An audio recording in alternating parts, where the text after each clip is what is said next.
अस्सलाम वालेकुम। आप देख रहे हैं स्टिचिंग रूट्स चैनल को। तो आज की वीडियो में ये खूबसूरत स्लीव्स साइड पर भी दिखा दूंगी, बनाना सिखाऊंगी। दामन और स्लीव्स दोनों पे बना सकते हैं।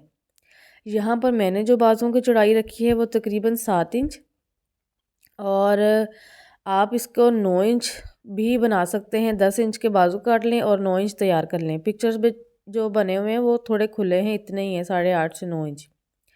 और आपको बाजू टोटल 3 इंच कम काटना होंगे अगर आपको ये डिज़ाइन बनाना है अपने नाप से। पैटर्न एक मैंने कट किया हुआ है और इसके मुताबिक ही मैं आपको सेम कट करना सिखा देती हूँ। पैटर्न की चौड़ाई आपने रखनी है 2 इंच। हार्ड पेपर पे ये मैं कट कर रही हूँ।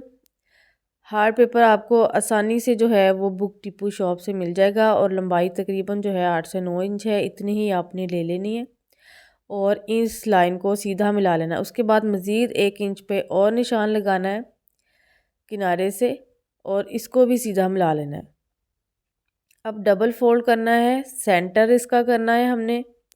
सेंटर के बाद ये साइड का हिस्सा जो है वो हम अलग कर देंगे कटिंग करके। और अब बंद वाली साइड से हमने इंची टेप रखते हुए 1.25 इंच पर निशान लगाना है, यानी कि 1 इंच और 2 पॉइंट पर, और ऊपर से 2-3 इंच तक बिल्कुल सीधा, 2-3 पॉइंट सीधा। और इसके बाद नीचे की तरफ इस तरह से शेप लेके आनी है। अब ये जो हमने मार्किंग ख़त्म की है, इससे 2 पॉइंट आगे निशान लगा के इस तरह से हमने अपने पैटर्न को फोल्ड करना है हार्ड पेपर को। अच्छा, वीडियो में तो नज़र नहीं आ रहा, लेकिन रियल में आपको नज़र आएगा। ये मार्कर की जो मार्किंग है ना, ये दूसरी साइड पर छप गई थी, तो मैंने उसी पर ही ड्रॉ कर लिया। अब इसी पर मैं कटिंग कर दूँगी। इसको पांचे पर, दामन पर और चॉक्स पर भी बनाया जा सकता है। यहाँ पर मैं आपको बताती चलूँ कि मेरे बाजू क्योंकि ज़्यादा खुले नहीं थे, तो मैंने इतना ज़्यादा चौड़ाई में स्कालिफ नहीं काटा। अगर बाजू आप थोड़े खुले रखें या दामन पे बनाएं तो थोड़ा सा इसको आप शेप को बड़ा भी कर सकते हैं, इस तरह से जिस तरह से मैंने सेंटर वाला बनाया है। यानी कि देखें, ऊपर वाला जो कट किया है वो थोड़ा सा छोटा है, तंग है, ये नीचे वाला खुला है, तो आपने इस तरह से ही करना है क्योंकि पिक्चर पे भी थोड़े थोड़े बड़े ही हैं। बाजुओं की चौड़ाई के मुताबिक बाजुओं की खुलाई के मुताबिक आपने बुकरम ले लेना है, थोड़ा सा बढ़ाकर उसको डबल फोल्ड करके प्रेस करना है। टिशू को 3 इंच चौड़ाई होनी चाहिए और इस तरह से प्रेस करना है। टिशू को प्रेस करना बहुत ही आपने एहतियात के साथ प्रेस करना है, क्योंकि ये जो है ना वो थोड़ी देर बाद टेढ़ा हो जाता है। तो बिल्कुल सीधा रखते रखते हल्के हाथों के साथ आपने इसको संभालना है। साइडों से बिल्कुल सीधा कट कर रही हूँ। ये है रिवर्सिबल टेप या डबल साइडेड टेप भी कहा जाता है। इसको आपने लगाना है इस टिश्यू की फोल्डिंग के अंदर। जो पहले स्लीव्स बनाए हैं उसमें मैंने 3 पट्टियाँ इस तरह से सीधी कट करके टेप की लगाई हैं, लेकिन यहाँ पर मैं 2 ही लगा रही हूँ। लेकिन कोशिश करें आप 3 ही लगा लें, तो ज़्यादा मजबूती वाला काम बन जाएगा। पानी का स्प्रे करते हुए आपने इसको प्रेस करना है, और कोशिश करें कि जो टिशू लें तो वो मोटा लें। ये रेड वाला मेरे पास थोड़ा सा मोटा टिशू था, और जो दूसरा ग्रे वाला लगाया इसके नीचे वो थोड़ा पतला था। इसमें ज़्यादा बिल्कुल ही टेप वैनिश हो जाती है, गायब हो जाती है बार बार प्रेस करने से। जबकि दूसरे में थोड़ी थोड़ी नज़र आती है, लेकिन उसमें भी क्योंकि लाइट कलर है तो इतनी नज़र बाद में नहीं आई, क्योंकि मज़ीद प्रेस लग गई थी उस पर। इसकी चौड़ाई मैंने 6 इंच रखी है और डबल फोल्ड कर लिया है। इसमें भी 3 टेप्स लगा के इस तरह से मैंने इसको भी प्रेस कर लिया है। दोनों की सेंटर में क्रीज बिठा लेनी है। ये है मेरे पास हार्ड बोर्ड या क्लिप बोर्ड। इसके सेंटर में स्कालिफ का सेंटर रखना है हमने, और काविया कर लेना है आपने फुल गरम। ऊपर से 2 पॉइंट छोड़ते हुए हमने इसको रखना है। चाहे तो आप मार्कर से निशान लगा लें, लेकिन ज़्यादा बेहतर यही है कि आप मार्कर से निशान ना लगाएं। इस तरह से पैटर्न को दबाकर जहाँ पर आपने काविया लगाना है वहाँ से उंगली से अच्छे से दबाएं, तो बहुत ही जो है ना आपका नीटनेस के साथ बनेगा ये कटेगा स्कालिफ। और क्योंकि सेंटर वाले की शेप मुझे ज़्यादा अच्छी लग रही थी स्कालिफ की, तो मैं उसी को लेके चल रही हूँ। इस तरह से उठाते हुए आगे की तरफ रखती जाऊंगी और काविये के साथ एक्स्ट्रा जो है वो कट करती जाऊंगी। रेड वाले की जो चौड़ाई है वो 3 इंच रखी है और जो ग्रे वाले की चौड़ाई है वो मैंने 6 इंच रखी है। और कोशिश करें कि काविया आपका फुल गर्म होना चाहिए, फिर ही आपने ये काम स्टार्ट करना है। 300-400 रुपये का ये मैंने मार्केट से लिया था, आपको भी इतने में आसानी से मिल जाएगा, बहुत महंगा ख़रीदने की ज़रूरत नहीं है। ये काम अगर आप बाज़ार से करवाते हैं तो 200-300 रुपया 400 रुपया कहीं नहीं गया, शायद ये भी मैं कम ही बता रही हूँ। दूसरे स्लीव्स पर भी सेम इसी तरह से सेंटर वाले पैटर्न को ही मैं लेके चलूँगी, रखते हुए सेंटर में, उसके बाद फिर साइडों पर।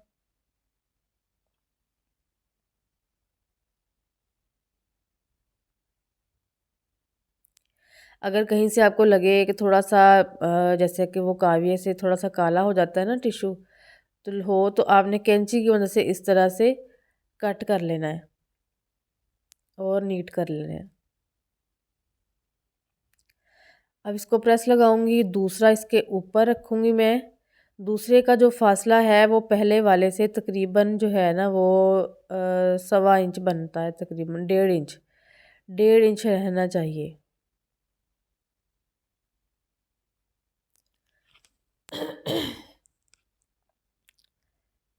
ये देखें इस तरह से।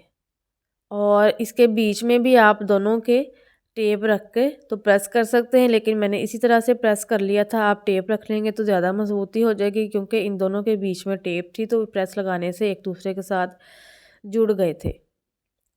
अब मज़ीद हमने यहाँ से इंची टेप रखते हुए नीचे की तरफ हाफ इंच पर निशान लगाना है।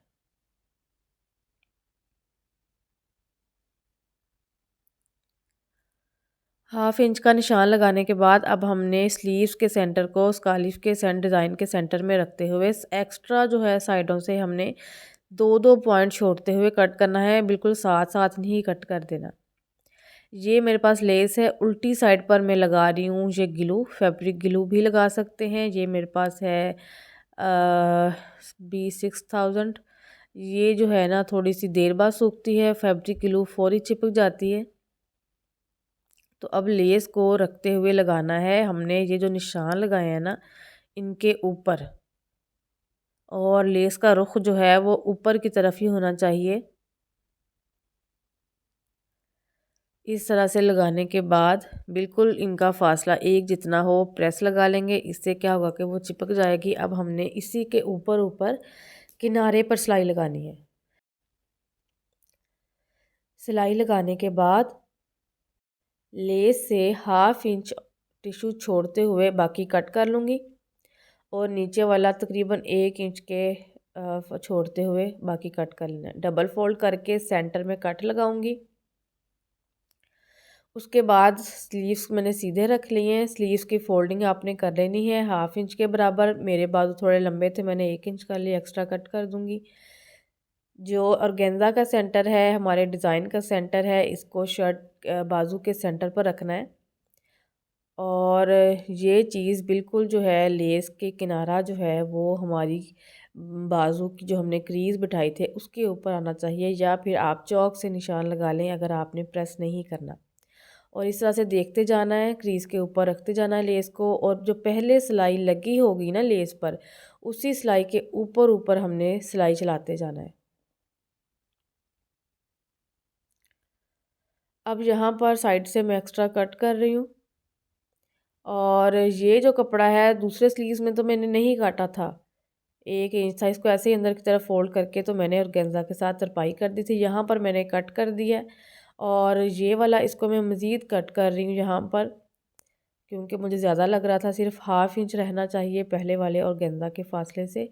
और इसको अंदर की तरफ फोल्ड करके प्रेस करें। प्रेस करने के बाद आप चाहे सिलाई चला लें, चाहे छोटे छोटे टांके भरते हुए यहाँ पर तरपाई कर लें। मैंने स्लीव्स के साथ का धागा डालते हुए तो इसको प्रेस कर लिया है। अब आपने लेसों को इस तरह से बराबर रखना है साइड से, और दूसरी साइड से आपके डिज़ाइन जो है वो भी बराबर होना चाहिए। अब हमने सिलाई लगाना स्टार्ट करना है। मैं ऊपर से नहीं बल्कि लेस बराबर रखते हुए पहले लेस से सिलाई लगाना स्टार्ट करूँगी बाजू की फिटिंग की। अब यहाँ पर थोड़ा सा और गेंदा ऊपर नीचे हो रहा था साइड से, क्योंकि सिलाई लगानी है, तो मैंने थोड़ा सा इसको कट कर लिया था, इस तरह से बराबर कर लिया था। और नीचे वाला रेड वाला भी आपने देख लेना है, वो भी बराबर होना चाहिए। थोड़ी बहुत कसर हो तो हम कैंची की मदद से इसको इस तरह से बराबर कर सकते हैं।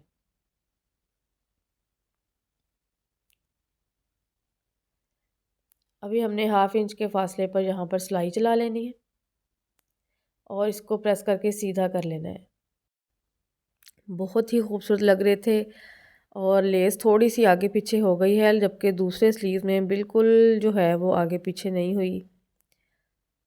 ये देखें इस तरह से तकरीबन 1 पॉइंट का फ़र्क आया है। तो वीडियो को लाइक और चैनल को ज़रूर सब्सक्राइब करते जाएं और बेल आइकन को भी ज़रूर प्रेस करना है आप लोगों ने। मिलते हैं नेक्स्ट वीडियो में, तब तक के लिए अल्लाह हाफिज़।